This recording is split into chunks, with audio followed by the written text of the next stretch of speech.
فرش التراب يضمني وهو غطاء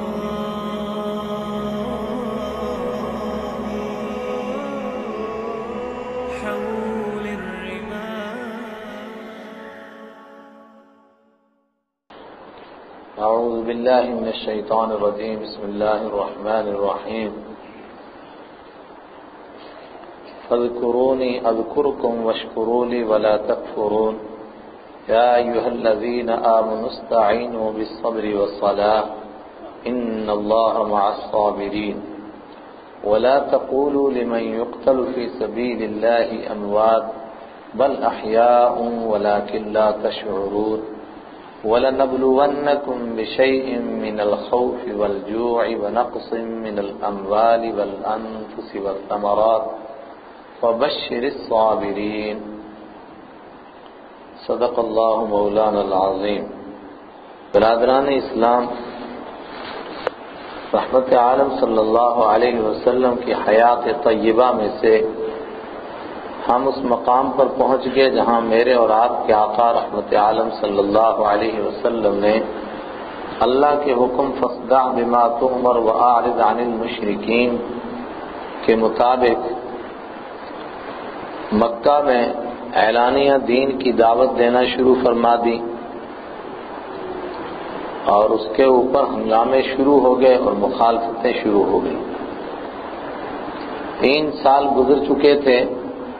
مشرکین مکہ کو رسول پاک صلی اللہ علیہ وسلم کی دعوت کا احساس پورے طور پر تھا، مگر وہ سمجھتے تھے کہ یہ کوئی بڑا مسئلہ نہیں.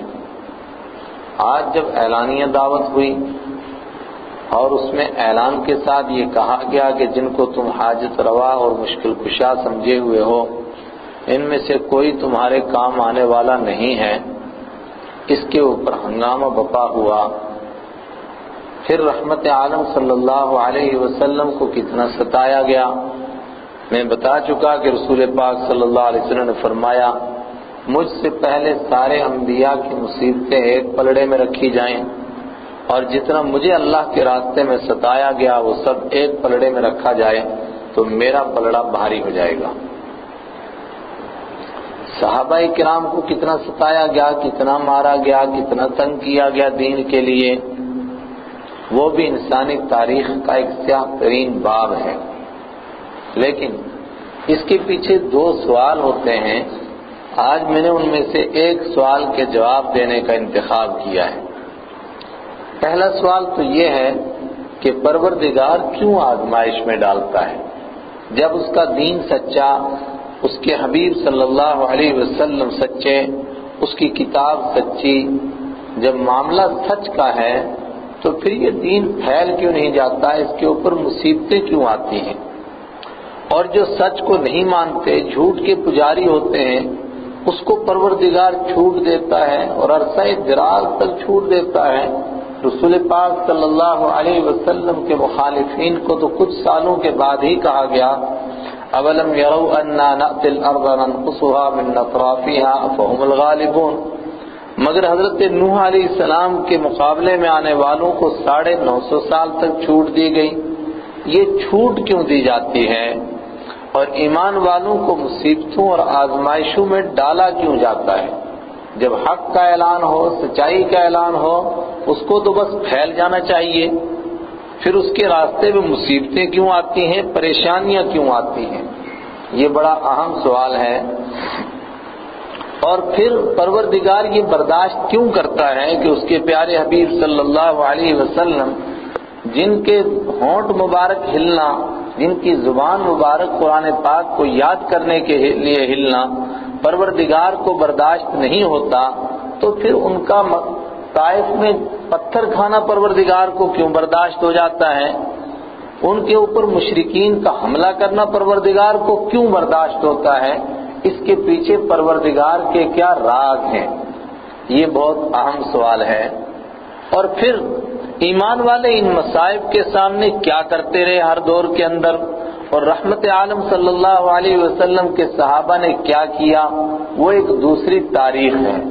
تو اس سے پہلے کہ اعلانیہ دعوت کے بعد کیا گزرا اس کی تفصیل میں آپ سے عرض کروں، میں نے مناسب سمجھا کہ ان 2 سوالوں کا انتخاب کر کے ان کا آپ کو جواب قرآن کی روشنی میں سناؤں۔ میرے ایمانی بھائیوں، سچ یقینی طور پر سچ ہے اور پروردگار کا دین سچا۔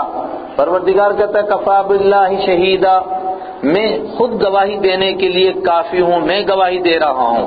شہید اللہ انہ لا الہ الا ہو واولو العلم قائما بالقسط، اللہ گواہی دے رہا ہے، پروردگار عالم کہہ رہا ہے لا الہ الا ہو، کوئی حاجت روا نہیں، کوئی مشکل کشا نہیں، کوئی لائق عبادت نہیں الا ہو، والملائکۃ، اور فرشتے بھی گواہی دے رہے ہیں، واولو العلم قائما بالقسط، اور سارے ایمان والے بھی اس کی گواہی دے رہے ہیں۔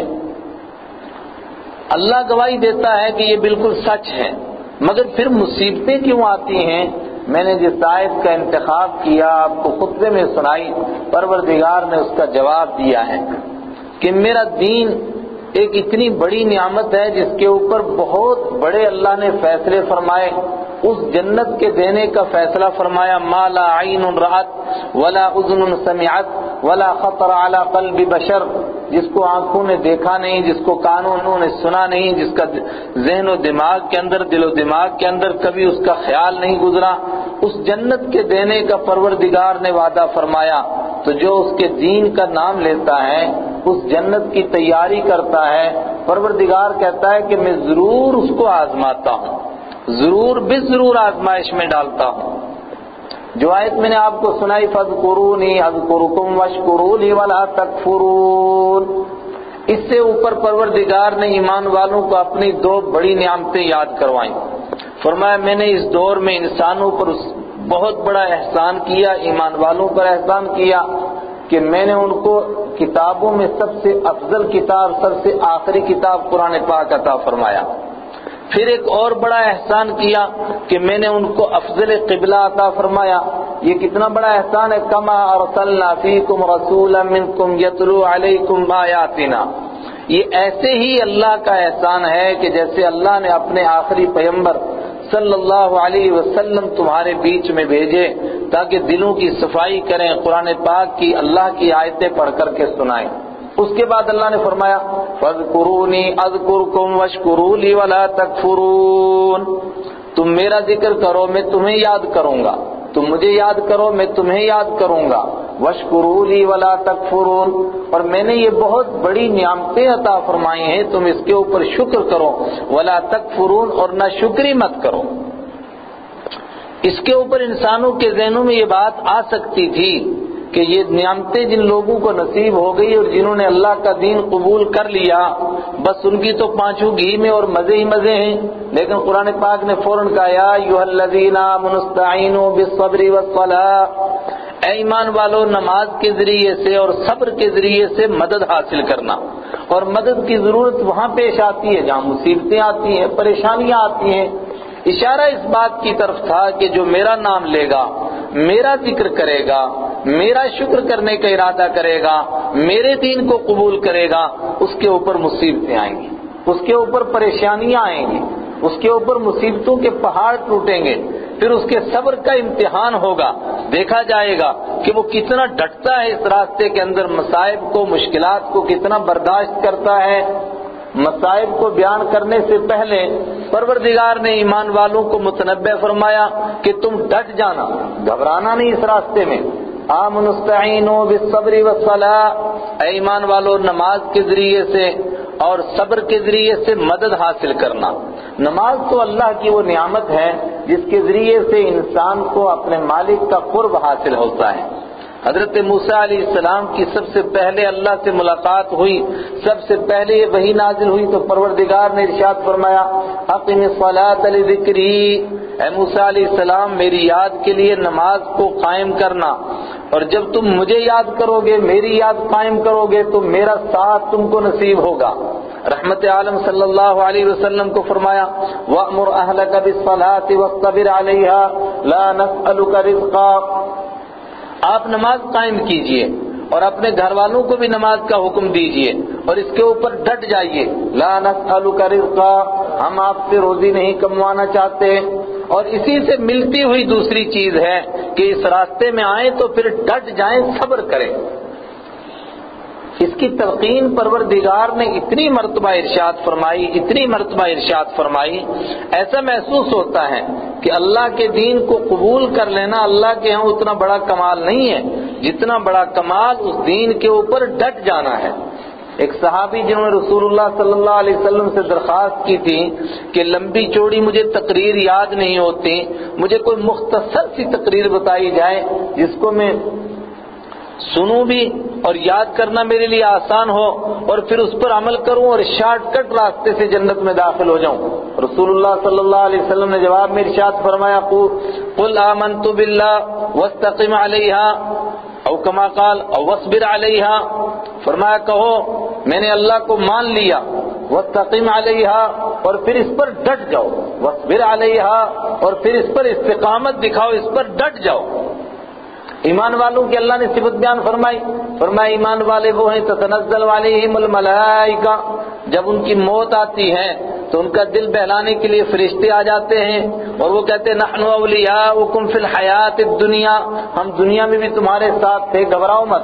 اگر تمہارے گھر والے، تمہارے بیوی بچے، تمہارے رشتہ دار تم سے چھوٹ رہے ہیں تو نحن اولیاؤکم فی الحیات الدنیا وفی الآخرہ، ہم دنیا میں بھی تمہارے ساتھ تھے، آخرت میں بھی تمہارے ساتھ رہیں گے۔ لیکن یہ ہیں کون لوگ؟ ان الذین قالوا ربنا اللہ ثم استقاموا، یہ وہ لوگ ہیں جنہوں نے کہا کہ اللہ ہمارا رب ہے، اللہ کو مانا، ثم استقاموا اور پھر اس کے اوپر ڈٹ گئے، بس ایک مان لیا اپنے مالک کو اور اس پر ڈٹ گئے، اس پر ڈٹ کر ساری زندگی گزاری۔ اے ایمان والو، اللہ کو یاد کرنے کا راستہ بڑا کٹھن راستہ ہے۔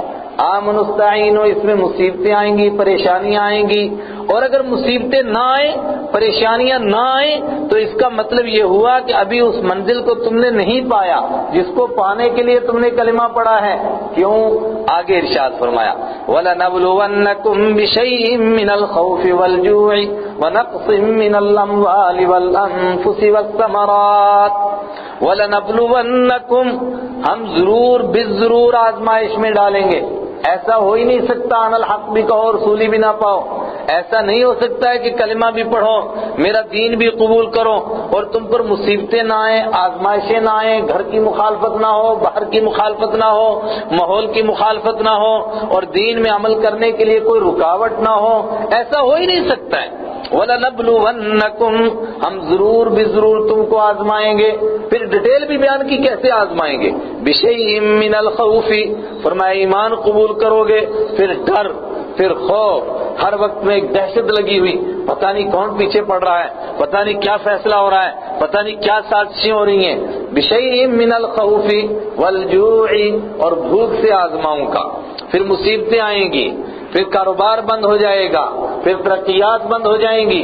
بِشَيْءٍ مِّنَ الْخَوْفِ وَالْجُوعِ وَنَقْصٍ مِّنَ الْأَمْوَالِ وَالْأَنفُسِ والثمرات، پھر مال کا نقصان ہوگا، پھر جانوں کا نقصان ہوگا، پھر پھلوں کا نقصان ہوگا، ہر چیز کے اندر مسلسل نقصان ہوتے چلے جائیں گے۔ اور پھر اگر اس راستے میں کوئی گھبرا جائے تو اللہ تعالیٰ نے دوسرے مقام پر عجیب حیرت کے ساتھ ایسے لوگوں کا تذکرہ کیا جو ایمان بھی قبول کریں اور مصائب کے آگے گھبرا جائیں، ایمان قبول کریں، اللہ کو مانیں اور مصیبتیں آئیں تو مصیبتوں پر گھبرا جائیں۔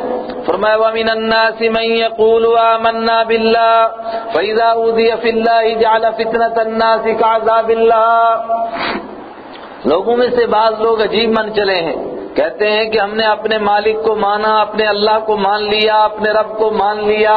وَمِنَ النَّاسِ مَن يَقُولُ آمَنَّا بِاللَّهِ، اللہ کو مانا، فَإِذَا أُوذِيَ فِي اللَّهِ، جب اللہ کے راستے میں مصیبتیں آتی ہیں، آزمائشیں آتی ہیں، پریشانیاں آتی ہیں، کوئی تانا دیتا ہے، کوئی مذاق اڑاتا ہے، کوئی تہذیب کی مذاق اڑاتا ہے، کوئی کلچر کی مذاق اڑاتا ہے، کوئی سنتوں کی مذاق اڑاتا ہے، گھر کا ماحول بھی تنگ، باہر کا ماحول بھی تنگ، فَإِذَا أُوذِيَ فِي اللَّهِ جَعَلَ فِتْنَةَ النَّاسِ كَعَذَابِ اللَّهِ، تو پھر یہ اللہ کے طرف سے مصیبتیں، اللہ کے راستے میں آنے والی مصیبتوں کو ایسا سمجھتے ہیں کہ یہ اللہ کا عذاب آ گیا۔ سوچنے کی بات ہے کہ بظاہر تو یہ عذاب ہے، بظاہر تو یہ پریشانی ہے، بظاہر تو یہ مشکلیں ہیں، تو پھر اللہ کے عذاب اس کو گرداننا، اس کے اوپر حیرت کیوں کی کہ یہ لوگ ایسا سمجھتے ہیں کہ اللہ کا عذاب آ گیا؟ آخر مصیبتیں تو ہیں، پریشانیاں تو ہیں۔ فرمایا نہ، جن کو ایمان کی شیرینی نصیب ہوتی ہے، جن کو ایمان کی حلاوت نصیب ہوتی ہے، وہ اس راستے میں آنے والی مصیبتوں کو پھر عذاب نہیں سمجھتے، ان کو اس میں وہ لطف آتا ہے جو دنیا کی کسی نعمت میں لطف نہیں آتا ہے۔ سیدنا حضرت عبداللہ ابن مسعود رضی اللہ تعالیٰ عنہ بہت مشہور صحابی ہیں، آخری وقت کی بات ہے، زندگی کیسے گزاری؟ رسول اللہ صلی اللہ علیہ وسلم نے فرمایا حبر هذه الامہ، اس امت کا سب سے بڑا عالم حضرت عمر رضی اللہ تعالیٰ عنہ نے کوفہ میں بھیجتے ہوئے فرمایا کہ ان کی ضرورت تو تم سے زیادہ مجھے تھی، لیکن میں نے اپنے آپ پر تم کو ترجیح دی۔ حضرت عثمان رضی اللہ تعالیٰ عنہ کے دور میں ان کا آخری سفر شروع ہوا، اللہ کے ہیں جانے کا سفر شروع ہو گیا۔ حضرت عثمان غنی رضی اللہ تعالیٰ عنہ کو پتہ چلا تو تشریف لائے تعزیت کے لیے۔ اس موقع پر پوچھا کہ کیا آپ کو کچھ تکلیف محسوس ہو رہی ہے؟ جواب میں ارشاد فرمایا ہاں کافی تکلیف محسوس کر رہا ہوں۔ پوچھا کس کی تکلیف محسوس ہو رہی ہے؟ کہا صرف گناہوں کی تکلیف ہو رہی ہے اور کوئی تکلیف نہیں ہے۔ پوچھا کیا آپ کو کسی چیز کی خواہش ہے، کوئی آخری تمنا ہے؟ تو ارشاد فرمائے تو عرض کیا کہ ہاں تمنا ہے، ایک خواہش ہے۔ پوچھا کیا تمنا ہے؟ کہا صرف اپنے رب کی بخشش اور اس کی رحمت اور اس کی مغفرت کی تمنا ہے اور کسی چیز کی تمنا نہیں رہی۔ پوچھا کچھ بیت المال سے آپ کے لیے بھیج دیا جائے؟ تو جواب میں عجیب بات ارشاد فرمایا کہ اس کی حاجت اور اس کی خواہش تو بہت پہلے چھوڑ دی ہے، اب اس کی کوئی خواہش مجھے نہیں رہی، صرف اپنے رب کی رحمت کی امید ہے۔ کون ہے؟ عبداللہ ابن مسعود رضی اللہ تعالیٰ عنہ، مصیبتوں کو خود گلے لینے والے۔ رسول پاک صلی اللہ علیہ وسلم کے صحابہ حرم کعبہ کے سامنے بیٹھے ہوئے ہیں، آپس میں تذکرہ ہو گیا کہ یار قرآن پاک نازل ہوا اور قرآن پاک ابو جہل کو بھی سنایا گیا، عتبہ کو اور شیبہ کو بھی سنایا گیا، لیکن ذرا ان کے بیچ میں جا کر کے بلند آواز سے کوئی قرآن پاک پڑھتا تو تب کمال ہوتا، مزہ آ جاتا۔ حضرت عبداللہ ابن مسعود رضی اللہ تعالیٰ عنہ سوکھے ہوئے جسم والے انسان اٹھے، فرمایا میں سناؤں گا۔ اور روایتوں میں آتا ہے کہ سورہ رحمان شروع فرمائی اور پڑھنے لگے، مشرکین ٹوٹ پڑے، جس کے ہاتھ میں جو آیا وہ لے کر کے مارنا شروع کر دیا، اور ساتھیوں کو بھی ترس آیا اور کہنے لگے کہ یار چھوڑ دیں۔ فرمایا جب تک پوری نہیں ہوگی تب تک تو چھوڑوں گا نہیں، کتنا ماریں گے، مارنے دو۔ معلوم ہوا اللہ کے راستے کی مصیبتیں، اللہ کے راستے کی پریشانیاں، اس راستے کے تانے، اس راستے کے آوازیں، اس راستے کی مذاق سے انسان کو جب تک مزہ نہ آئے تب تک اس کا ایمان کامل نہیں ہوتا ہے۔ قل ان كان آباؤكم وابناؤكم واخوانكم وازواجكم وعشيرتكم واموال اقترفتموها وتجارة تخشون كسادها، کیسے گن رہا ہے اللہ تعالیٰ ایک ایک چیز کو نام۔ فرمایا کہہ دیجئے جو لوگ ایمان کا دعویٰ کرتے ہیں کہ ہم ایمان لائے ہیں، ان سے کہہ دیجئے کہ اگر ایمان لائے ہو تب سنو، ان کان آباؤکم وابناؤکم وازواجکم وعشیرتکم، اگر تمہارے ماں باپ، اگر تمہارے بیوی بچے، اگر تمہارے رشتہ دار، اگر تمہارے خاندان والے، واموال اقترفتموها، اور تمہارا وہ مال جو تم نے سخت محنت سے کمایا ہے وہ، وتجارتا تخشون کسادها، اور جس تجارت کے بند ہونے کا تم کو ڈر رہتا ہے وہ تجارت، ومساکن ترضونها، اور تمہارے محلات جو تم نے بڑی محنت سے بنائے ہیں، احب الیکم من اللہ ورسولہ وجہاد فی سبیلہ فتربصوا حتی یاتی اللہ بامرہ، اگر تمہیں اللہ سے زیادہ محبوب ہیں، اللہ کے حبیب صلی اللہ علیہ وسلم سے زیادہ محبوب ہیں، اللہ کے راستے میں قربانیاں دینے سے زیادہ محبوب ہیں، تو پھر تم فراڈی ہو، فتربصوا، انتظار کرو، حتی یاتی اللہ بامرہ، یہاں تک کہ اللہ تعالیٰ اپنا حکم لے آئے، یہاں تک کہ اللہ تعالیٰ عذاب نازل فرما دے۔ میرے ایمانی بھائیو، یہ ہے ایمان کی حلاوت، یہ ہے ایمان کا وہ مزہ، اور اللہ تعالیٰ یہی مثال قائم کرنا چاہتا ہے رہتی دنیا تک کہ جو ایمان لاتے ہیں ان کو کیوں آزماتا ہوں۔ الف لام میم احسب الناس ان يتركوا ان يقولوا آمنا وهم لا يفتنون، کچھ لوگ ایسا سمجھتے ہیں کہ وہ کہیں گے کہ ہم پکے ایمان والے ہیں اور بس زبان سے کہہ دیں گے وَهُمْ لَا يُفْتَنُونَ، اور ان کی کوئی آزمائش نہیں ہوگی، ان کو مصیبتوں میں نہیں ڈالا جائے گا۔ وَهُمْ لَا يُفْتَنُونَ، صحیح اس کا ترجمہ یہ ہے کہ ان کو بھٹی میں ڈال کر کے جس طرح لوہے کو گرمایا جاتا ہے جس سے اس میں سے کھوٹ الگ نکلتا ہے اور سونا پگھل کر کے الگ نکلتا ہے، کیا لوگ یہ سمجھتے ہیں کہ ان کو اس طرح بھٹی میں نہیں ڈالا جائے گا جس سے کھوٹ الگ ہو جائے اور سونا الگ ہو جائے، لوگوں کو پتا چلے کہ یہ کھرے ہیں یہ کھوٹے ہیں، اس سے پہلے ان کو چھوڑ دیا جائے گا؟ کیسے چھوڑ دیا جائے؟ وَلَقَدْ فَتَنَّا الَّذِينَ مِن قَبْلِهِمْ فَلَيَعْلَمَنَّ اللَّهُ الَّذِينَ صَدَقُوا وَلَيَعْلَمَنَّ الْكَاذِبِينَ، حالانکہ ہم تم سے پہلے لوگوں کو آزما چکے، صرف اس لیے آزمایا تاکہ سچے اور جھوٹے الگ ہو جائیں، اور آگے جا کر فرمایا تاکہ منافق اور مومن الگ ہو جائیں۔ جو اس راستے میں مصائب کے آگے گھبرا جاتا ہے اور نعوذ باللہ اگر بھاگ جائے مصائب کے آگے یا مصائب کے آگے جھک جائے، اس کا مطلب وہ اس راستے کا مسافر نہیں ہے، وہ غلطی سے آ گیا اس راستے میں، وہ اس راستے کا راہی نہیں ہے۔ اس راستے کے راہی کون تھے؟ موسیٰ علیہ السلام پر ایمان لائے جادوگر ہیں، چند لمحے پہلے حضرت موسیٰ علیہ السلام کا مقابلہ کرنے کے لیے آئے، موسیٰ علیہ السلام سے نبوت والا معجزہ دیکھا، ایمان دل کے اندر اتر گیا، اللہ نے ایمان کی حلاوت بھی عطا فرمائی، ایمان کا مزہ بھی عطا فرمایا۔ فرعون نے دیکھا ہکا بھکا رہ گیا، کوئی جواب نہیں بن پاتا کہ ان کو لایا تھا موسیٰ علیہ السلام کا مقابلہ کرنے کے لیے، یہ تو کہتے ہیں آمنا برب ہارون و موسیٰ، ہم نے موسیٰ علیہ السلام کے بھی رب کو مان لیا، ہارون علیہ السلام کے رب کو بھی مان لیا۔ اس نے دھمکی دی، اس نے کہا کہ اچھا اس سے پہلے ان آذن لکم، میں تم کو اجازت دیتا تم نے میری اجازت کے بغیر ایمان قبول کر لیا، لَأُقَطِّعَنَّكُمْ وَلَأُصَلِّبَنَّكُمْ فِي جُذُوعِ النَّخْلِ وَلَتَعْلَمُنَّ أَيُّنَا أَشَدُّ عَذَابًا وَأَبْقَىٰ، اب میں تمہارے ٹکڑے کراؤں گا، تم کو سولی پر چڑھاؤں گا، اور اتنا ہی نہیں تمہارے بازو کٹواؤں گا، تمہاری ٹانگیں کٹواؤں گا، اور تم تڑپ تڑپ کر کے جان دو گے۔ وَلَتَعْلَمُنَّ أَيُّنَا أَشَدُّ عَذَابًا وَأَبْقَىٰ، اور جس آخرت کے عذاب سے ڈر کر تم موسیٰ علیہ السلام پر ایمان لائے ہو، جب تم تڑپو گے تو تمہیں پتا چلے گا کہ موسیٰ علیہ السلام کے خدا کا عذاب زیادہ سخت ہے یا میرا عذاب زیادہ سخت ہے۔ تمہارا سارا نشہ اتر جائے گا، ابھی دو جھٹکے لگیں گے ذرا تو تمہیں پتا چل جائے گا کہ کس پر ایمان لائے ہو اور تم نے کس کو للکارا ہے۔ اللہ اکبر! جواب سنیں کیا جواب دیا، اور رحمت عالم صلی اللہ علیہ وسلم کے صحابہ نے یہ جواب دہرایا، عمل سے دہرایا، زبان سے نہیں دہرایا خالی۔ جادوگر دیکھ رہے تھے کہ فرعون کے پاس طاقت ہے، یہ کر سکتا ہے۔ قرآن نے کہا فرعون ذی الاوتاد، وہ فرعون جس کا نام ہی پڑ گیا تھا میخوں والا، اس لیے کہ اپنے مخالفین کو میخیں ٹھوک ٹھوک کر کے سزائیں دیا کرتا تھا۔ اپنی گھر والی کو ایمان کی بنیاد پر اس نے معاف نہیں کیا، حضرت آسیہ کو ان کے جسم میں کیلیں ٹھوک کر کے سزا دی، وہ سب کچھ ان کے سامنے ہے، لیکن کوئی گھبراہٹ نہیں۔ کیا کہا؟ فَاقْضِ مَا أَنْتَ قَاضٍ إِنَّمَا تَقْضِي هَذِهِ الْحَيَاةَ الدُّنْيَا، کر جو کچھ تو کرنا چاہتا ہے کر، کیا کر سکتا ہے تو؟ انما تقضی هذه الحیات الدنیا، تو جو کچھ کر سکتا ہے اس دنیا کی زندگی میں ہی تو کر سکتا ہے، اس کے آگے تھوڑا کچھ کر سکتا ہے۔ مرنے کے بعد کوئی تیری حکومت تھوڑی چلے گی، ہمیں اس راہ میں وہ مزہ آئے گا، کر تو جو کرنا چاہتا ہے۔ کہ رسول اللہ صلی اللہ علیہ وسلم تو فرماتے جنت میں جا کر بھی وہ مزہ نہیں آئے گا۔ اس راستے کے راہی کو، اس راستے کے مسافر کو مصیبتیں برداشت کرتے ہو مزہ آتا ہے۔ رسول اللہ صلی اللہ علیہ وسلم فرماتے ہیں جنت میں جا کر کے اس راستے میں جان دینے والے سے پوچھا جائے گا کہ تو نے یہ ساری نعمتیں دیکھی، اب تجھے کوئی اور نعمت چاہیے؟